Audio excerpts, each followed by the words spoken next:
Y la causa, porque yo creo que hay que hablar también que una de las razones es que se había podido comprobar, y así consta, que había evasión, que gente compraba supuestamente para generación y se encontraban algunos combustibles que habían escapado a la generación. Sí.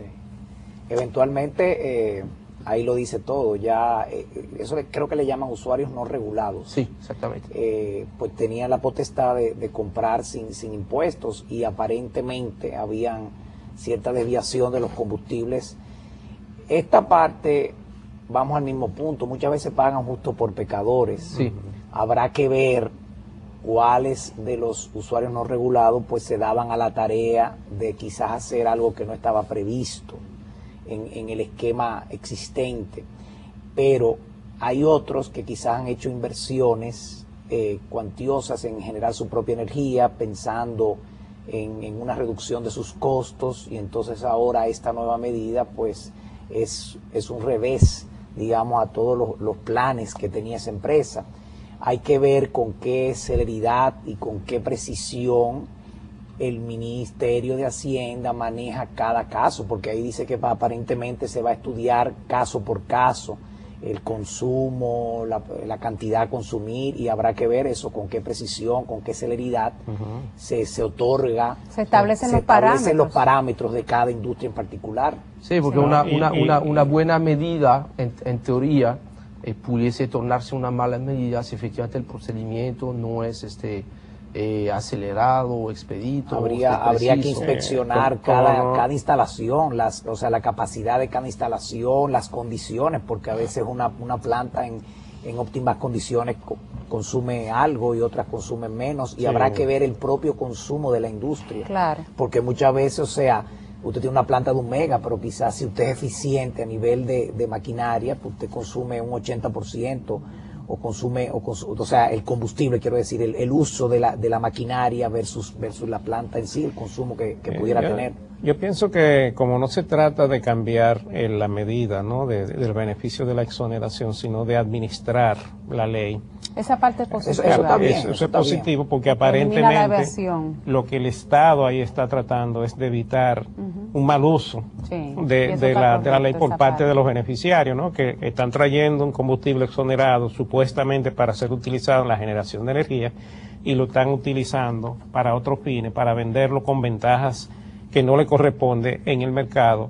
Entonces ahí uno tendría que apoyar lo que el Estado está tratando de evitar, ahora, pero sí bajo la premisa de que haya una agilidad en la administración de la ley, de tal forma que, como tú dices, no haya un perjuicio indirecto en el caso de las empresas que generan la energía. O sea, que ese es el tema en este punto. Definitivamente, o sea, yo estoy de acuerdo que el combustible que se dé para esos usos sea para esos usos, claro, que no tenga ninguna desviación, porque eso no le conviene al país en sí. O sea, eso estamos clarísimos en eso.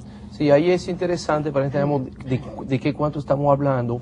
Según el capítulo de gastos tributarios, que es parte del presupuesto del año 2010, se había establecido que la exención a los combustibles de generación representaba cerca de 2.000, 2.500 millones de pesos, y había algunas evaluaciones, obviamente no científicas, de que quizás había un desvío de un 20% del combustible.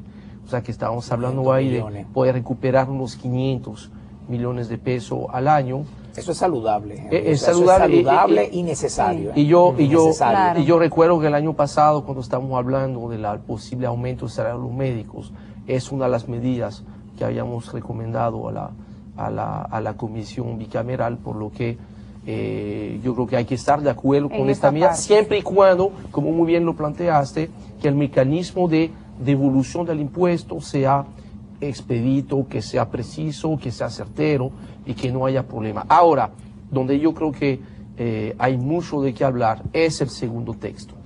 El segundo texto tiene que ver con la ley de racionalización de gastos tributarios y incentivos. Hasta ahí suena muy bonito. Sin embargo, creo que ya desde el primer artículo se dañó, según lo que yo creo, lo que usted entiende, que el principal cambio es que se modifica el artículo 20 sobre competitividad e innovación industrial, llamado también la ley de proindustria, donde entonces dice la DGA, la Dirección General de Impuestos, Dirección General de Aduanas, perdón, retendrá el ITEVIS sobre las materias primas, las maquinarias industriales y bienes de capital, bla, bla, bla, así como los demás bienes de capital y materias primas que estén grabadas con este impuesto, independientemente de que estén sujetos a tasa arancelaria del 0%. Eso confirma el temor de que tenía el sector industrial, de que con eso murió básicamente la ley de proindustria, el impuesto que se pagaba, que se defería realmente el pago, que no era un regalo, al igual que pasa en Centroamérica. Eso es la conquista de proindustria.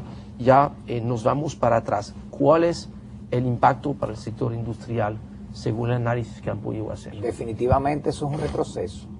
Esa ley apenas tiene 2 años aplicada. Necesaria para mejorar la competitividad. La competitividad nuestra del sector industrial. Definitivamente hemos escuchado lo que el ministro dice. Y no sé, no nos queda otro punto que decir que es un retroceso. Esa ley estaba en la declaración que hicimos, varias acciones conjuntas, decía que hay 238 empresas clasificadas, de las cuales prácticamente la mitad exportan. Hay muchas empresas medianas clasificadas, y de las cuales la mitad de esas empresas exportan, y esas exportaciones le representan al Estado alrededor de 600 millones de dólares de moneda fuerte que le ingresan al país por exportaciones. El tema del ITEVIS no es una exención lo que teníamos, era un diferimiento de pago. Así que ahí vamos, porque nos están pidiendo una pausa, Wadi. Vamos a explicarlo con detalle en el próximo segmento. Vamos a una pausa y regresamos.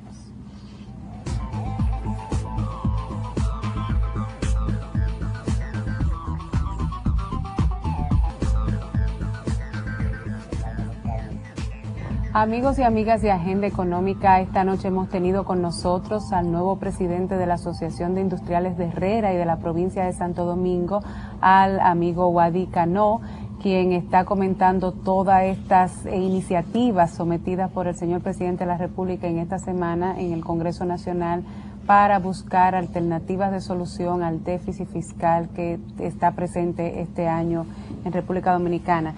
Estábamos hablando en el segmento anterior, Wadi, del tema de proindustria, y aquí quiero hacer un paréntesis para reconocer la valentía del amigo Andrés Van der Horst, hijo del Consejo Nacional de Competitividad, que muy responsablemente salió a defender lo que es una iniciativa necesaria para poder apoyar al sector industrial dominicano, a los sectores productivos en un ambiente y un entorno donde la competitividad es clave para poder aprovechar toda la inserción que necesitamos con los nuevos acuerdos comerciales.